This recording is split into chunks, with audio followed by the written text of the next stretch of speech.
In previous episodes of Russian Untouchables, we showed you how Russian police officers and tax officials helped steal $230 million from the Russian government, and how Sergei Magnitsky exposed them and ended up dead. Today, we're going to show you who murdered Sergei Magnitsky. Most of the information in this movie was gathered by Sergei Magnitsky himself shortly before his files were taken, and he was arrested by the same officers he testified against.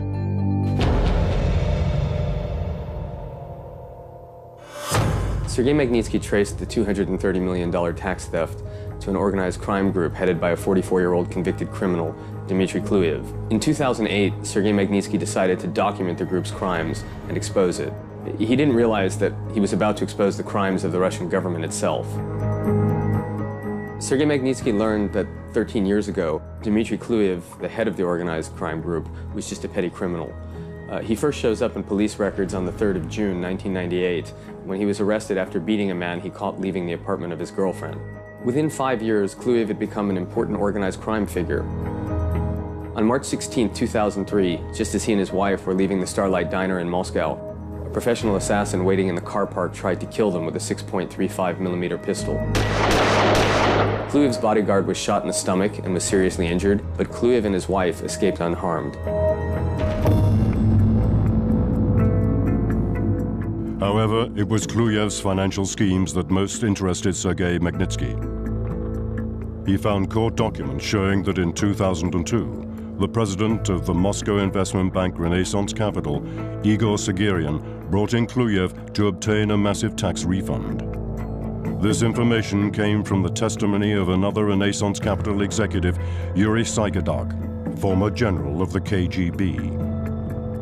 The modus operandi described in the documents was exactly the same as used 5 years later to steal $230 million of taxes paid by the Hermitage Fund. Sergei Magnitsky then discovered a crime which, combined with newly discovered travel records, proves the collaboration between Interior Ministry officers and organized criminals. In December of 2004, Dmitry Kluyev and his lawyer Andrei Pavlov attempted to steal $1.6 billion worth of shares in the iron ore company Mikhailovsky Gok. A criminal case was launched against the Kluyev crime group. The investigation into the crime was headed by Interior Ministry officer Major Pavel Karpov. Karpov questioned many witnesses, all of whom identified Kluyev as the mastermind. However, in an unusual development in a criminal case, 4 months before the final verdict, Major Pavel Karpov, the main investigator, and Dmitry Kluyev, the main suspect, went on vacation together. Records from the Russian Border Control Service show that on the 5th of April 2006, they flew together to Larnaca, Cyprus, where they spent 3 days on vacation. After returning from Cyprus, instead of Major Karpov indicting Kluyev as the mastermind of the fraud, he named Sergei Albayev, Kluyev's driver, as the person mostly responsible for this complex $1.6 billion fraud.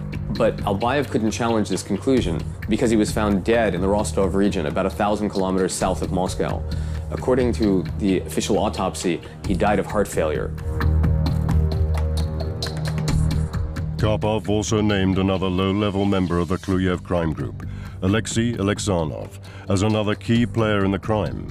But again, before Alexanov had the opportunity to defend himself, he also mysteriously died of heart failure before the trial. Karpov never indicted Kluyev's partner, attorney Andrei Pavlov, who prepared all the fraudulent documents. And most importantly, Major Karpov fixed the investigation results so Kluyev could avoid prison. Kluyev was only given a suspended sentence thanks to Major Karpov's work. With Major Karpov now a key member, the Kluyev group became bolder. Using law enforcement to blame innocent or dead people for crimes became the group's modus operandi, and it expanded its operations to include extortion and kidnapping. On August 16th of 2006, Major Pavel Karpov and Lieutenant Colonel Artyom Kuznetsov arranged the arrest of Fyodor Mikheyev, a Moscow fertilizer executive. Initially, they held him at Petrovka 38, Moscow police headquarters. Then, according to court testimony, Kluyev asked his main enforcer, Sergei Orlov, to physically take Mr. Mikheyev from the officers and drive him 48 kilometers outside of Moscow to a country house. At the country house, Mr. Mikheyev was held hostage by a convicted killer, Viktor Markelov. While Markelov and Orlov held him, they demanded a $20 million ransom from Mr. Mikheyev's boss. Mr. Mikheyev testified, Sergei Orlov and Viktor Markelov periodically reminded me that in case I tried to escape, not only would I suffer, but my relatives and family as well. Ekaterina, Mr. Mikheyev's wife, testified that the kidnappers threatened to gang rape her if she went to the authorities for help.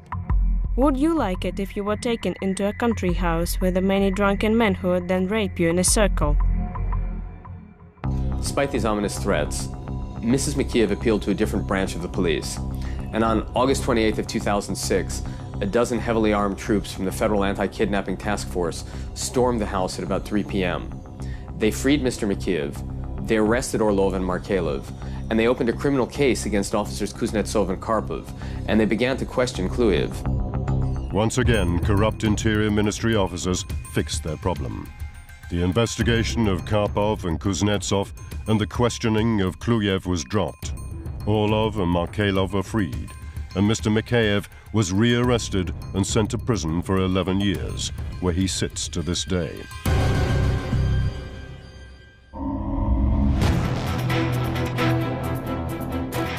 Sergei Magnitsky's most important discovery, and the one that cost him his life, was uncovering the Ren gas tax fraud. 6 months after the Mikheyev kidnapping, Kluyev and Pavlov organized the theft of $107 million of taxes paid by Rengas, affiliates of Renaissance Capital, one of the largest and most important investment banks in Russia.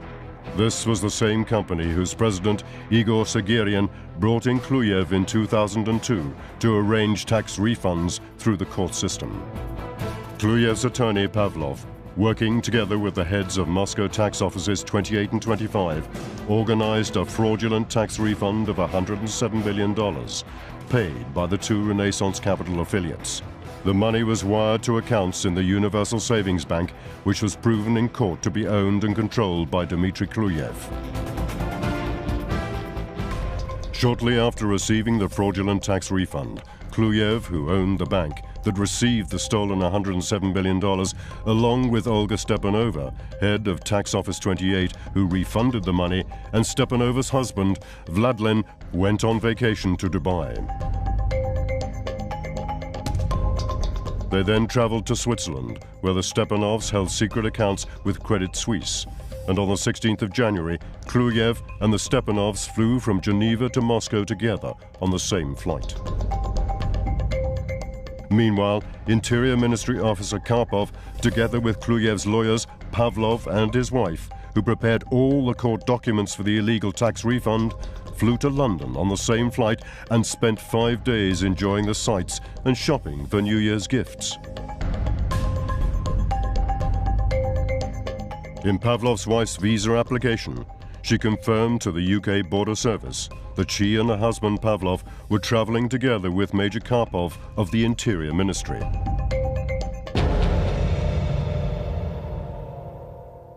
After the return from their respective vacations, the Kluyev criminal group planned its next and largest crime, the theft of taxes paid by Hermitage Fund, the largest investment firm in Russia.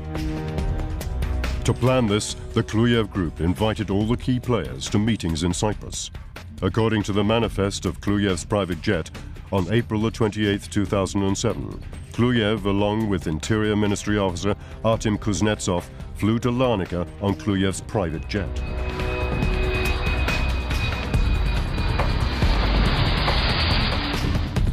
Two days later, Interior Ministry officer Karpov flew together with Kluyev's deputy Pavlov and his wife on Aeroflot 487 to Larnaca. Finally, the head of Tax Office 28 and her husband flew on Aeroflot 237 to Larnaca. At the Cyprus meeting, Kluyev assigned the tasks that each member of the group would play in what would become the largest tax refund fraud in Russian history.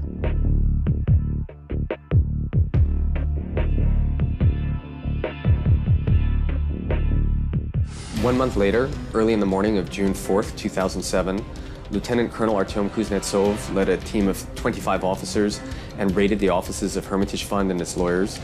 He took the documents for the Hermitage Fund companies and their seals, and he handed these to Major Pavel Karpov. The documents were then used to fraudulently re-register 3 Hermitage companies into the name of Viktor Markelov, the same man who had kidnapped Fyodor Mikheyev with the same police officers 13 months earlier. Once again, they moved the companies to Tax Office 28, run by Olga Stepanova, and opened accounts for the companies at Kluyev's Universal Savings Bank. While this was going on, Kluyev's lawyer Pavlov did exactly the same thing as he had in the Rengas fraud a year earlier. The same lawyer used the same courts and the same plaintiffs and the same forged documents word for word in order to obtain judgments for huge debts that did not exist. On the 24th of December, the Kluyev Group submitted a fraudulent tax refund request to Olga Stepanova and her colleagues for $230 million, the largest fraudulent tax refund in Russian history. It was granted on the same day with no questions asked, and once again it was paid directly to accounts at Kluyev's Universal Savings Bank. Once again, the criminals and police officers celebrated by going on vacation together. On New Year's Day 2008, right after the $230 million had been wired to Kluyev's bank, Major Karpov and attorneys Pavlov and his wife flew to Istanbul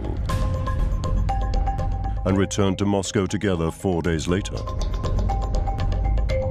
Shortly after, attorneys Pavlov and his wife flew to Dubai to join tax officer Stepanova, her husband, and Kluyev.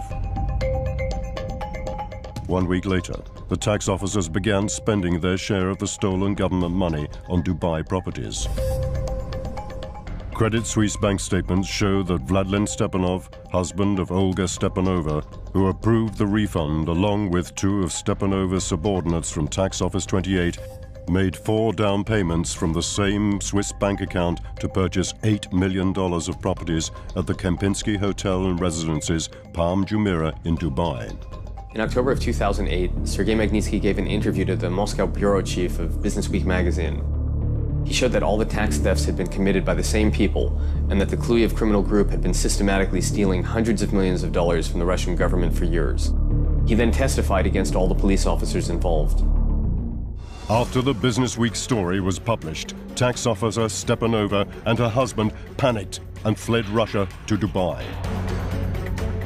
Shortly thereafter, on November the 20th, Igor Sergei, the president of Renaissance Capital, who brought in Kluyev to do tax refunds for Renaissance, also flew to Dubai.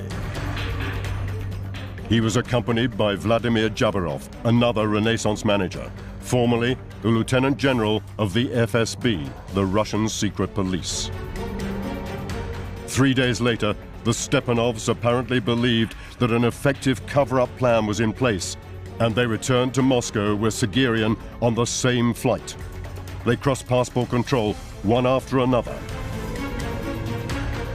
The very next day, Officer Kuznetsov sent his subordinates to arrest Sergei Magnitsky and confiscate the Magnitsky files. Once Sergei Magnitsky was in custody, they started to torture him to get him to withdraw his testimony. The criminals then began protecting the key members of the group. At first, the Interior Ministry blamed the entire sophisticated tax fraud on Viktor Markelov, the convicted murderer and former sawmill foreman. When the media didn't buy this story, they blamed another low-level ex-con who had participated in the crime, Valery Korochkin. But he couldn't be questioned about the organizers because in 2008 he was found dead in Borispol, Ukraine. He was 43 years old. Then they named a 53-year-old security guard, Oktay Gasanov, as the mastermind of the crime. This story also backfired for the Kluyev Group because Gasanov had died 2 months before the money was stolen from the government.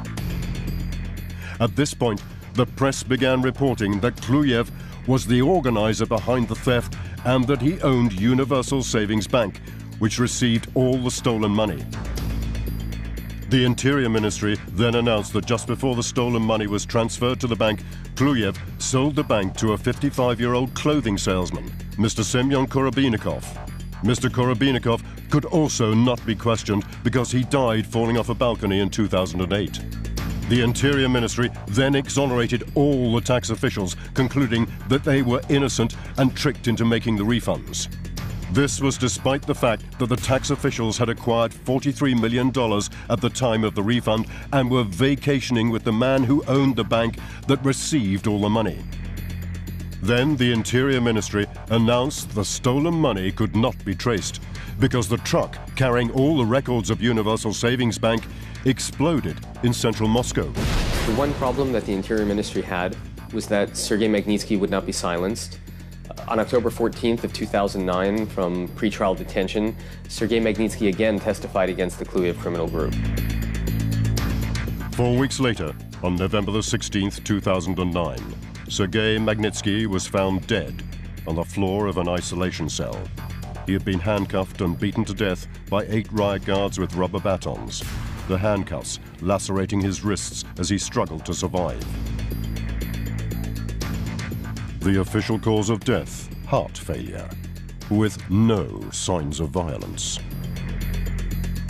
1 year after they murdered Sergei Magnitsky for exposing their crimes, the Interior Ministry blamed him for the same $230 million theft that he tried to prevent.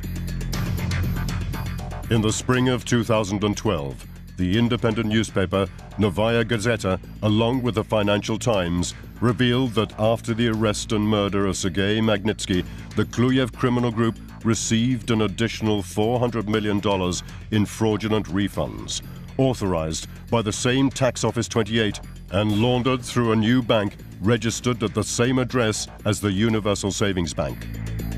This one criminal group has stolen $800 million from the Russian people, and everybody at the highest levels of the Russian government knows which officials are involved. When Sergei Magnitsky decided to expose the Kluyev criminal group, he believed that he'd found a pocket of corruption inside the Russian government. He never could have imagined that organized crime had become so intertwined with the Russian government that there was no longer any difference between the two. It's time to stop the Untouchables. Russia deserves better.